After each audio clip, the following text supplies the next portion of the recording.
To start off with this conversation, I kind of want to propose a thought experiment. Let's say that you're sitting on a bench and someone walks up to you and they have a pill. And this pill, they say, essentially grants you immortality. The immortality would include the fact that you are biologically immortal. So that means that you would never die.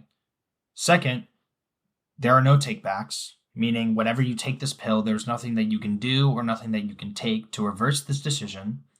And lastly, you cannot die by any other causes, meaning if you get run over by a truck, or if you jump off of a bridge, or if you get shot, it might hurt you, but it will not kill you.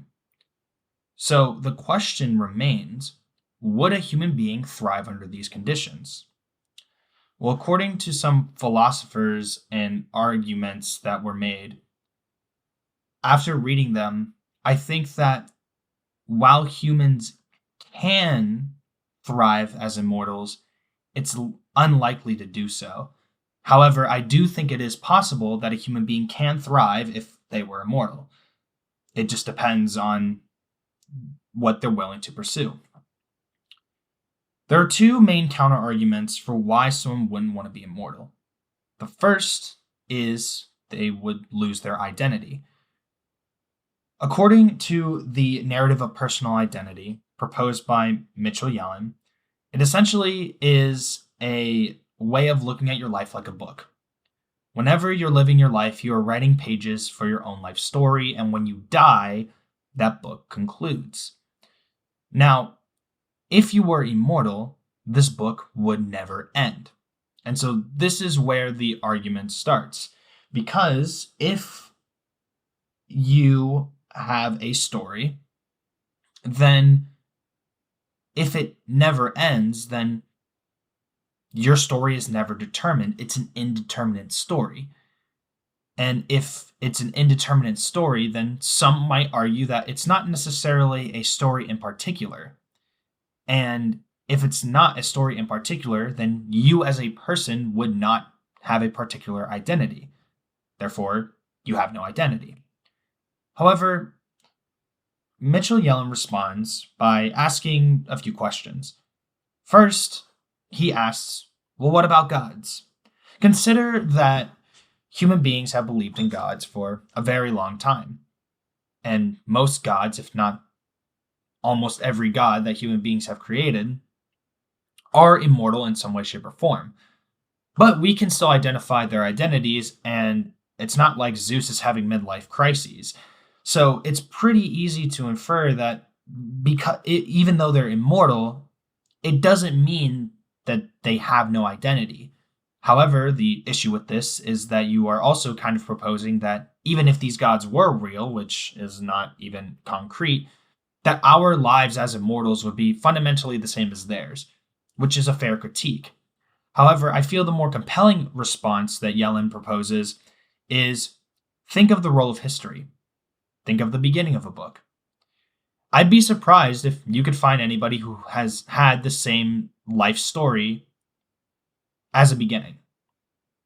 And if you consider the fact that every single individual has a beginning to their life, then each individual story would have particular identities, right? So I don't necessarily buy the idea that you wouldn't have an identity, especially because as human beings, we change all the time. I am fundamentally a different person than I was 10 years ago, but that doesn't necessarily mean that I am an entirely different person, nor does it mean that I have no identity. But the next argument is a little bit more hard to crack, and that's the idea of boredom. Bernard Williams proposes with the necessary boredom thesis, which essentially states that if we were immortal, we would become bored and alienated with our surroundings. But what do we define as boredom? Well, boredom can be defined as two things. One, the consequence of an uninteresting or dull surroundings. Essentially, everything around you just doesn't necessarily pertain of any interest. And secondly, that a reaction to someone's lack of relationship with the world. Think of it like not being able to meaningfully interact with anything around you, people, pets, food. No matter what you do, you will have already experienced it many different times. And so after a while, it would be really hard to meaningfully engage with that. And so the overall point that this proposes is that there is something about immortality that prevents us from being able to interact with the world in a meaningful way. And so, because we can't interact with a meaningful way, we become bored. Think of it like if you watched a movie over and over again, and think of that movie having a twist. Well, maybe the first time you watched it, maybe the second time you've watched it, that twist, you react to it.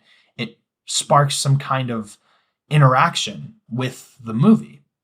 However, watch that movie 10 times and, well, that twist wouldn't really surprise you. And so if it's not surprising you or not eliciting any reaction, then you would be bored. However, philosopher David Beglin has two issues with this argument that I do agree with. First, one would have to demonstrate that there's something about how we currently interact with the world that is necessary for us to live meaningful lives. And two, that somehow, in some way, being immortal would undermine that. Now, Beglin proposes that there can be a way that there is something about how we currently interact with that world, and that is with commitments. When you think about our lives and what we have purpose in our lives to do, that purpose is what we commit ourselves to. Think about your commitments to a loved one, or a friend, or a pet, or yourself, even, or your career. We have commitments to the world around us, and if we have those commitments, that is what drives us forward. However, commitments over an infinite amount of time or an infinite amount of commitments would undermine those commitments. And so, therefore, being immortal would undermine the way that we necessarily interact with the world. Even if you consider the value-filled world argument, which essentially states that the world is full of value and therefore there is an infinite amount of ways to engage with the world in some way, shape, or form, if you have an infinite amount of those things, that meaning would decrease as time goes on. Think of it like having a friend that claims that you're their best friend, but they also have 50 other best friends. Well, that doesn't make that interaction feel as special if you were their only best friend, right? However, Beglin proposes that there might be some ways, there is a hope that we can interact without creating new commitments. And it would be to dedicate oneself to some vague abstract idea like justice or creating the best art piece or intellectual inquiry. Stuff that are vague but that don't necessarily require new commitments, and so the value of those commitments, well, those values have meaning, and as an immortal being, you would not have an infinite amount of commitments to dilute your interactions with the world. Which sounds great, but Beglin also likes to stop people from thinking that necessarily because, one, he proposes that this change isn't necessarily desirable and that these commitments are more selfish for us rather than it giving value to other things. But I would like to ask Beglin whether or not he considers the fact that every single person, or there's not a single person that could not attribute themselves to interacting with the world in such a way. Sure, it might be a very difficult commitment, but there are many historical figures who have dedicated their lives to vague abstract concepts in their own special way. And so to assume that there's not a single person out there who would be able to do so, I find that a little bit strange. Philosopher August Gorman is probably the idea that I agree with the most.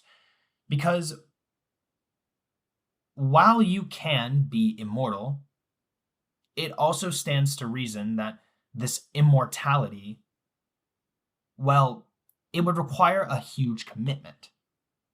So, going back to the pill, if you take that pill, you would probably have to figure out a way that you would commit yourself infinitely without devaluing that commitment through vague abstract concepts.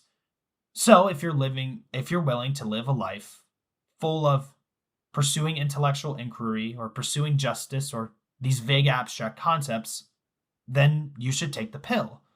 Though consider that, in August Gorman's words, that you should proceed with caution, as you have no reason to be confident that that person is you.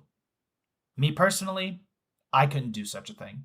But if you think you could, I think that an immortal life would be highly beneficial.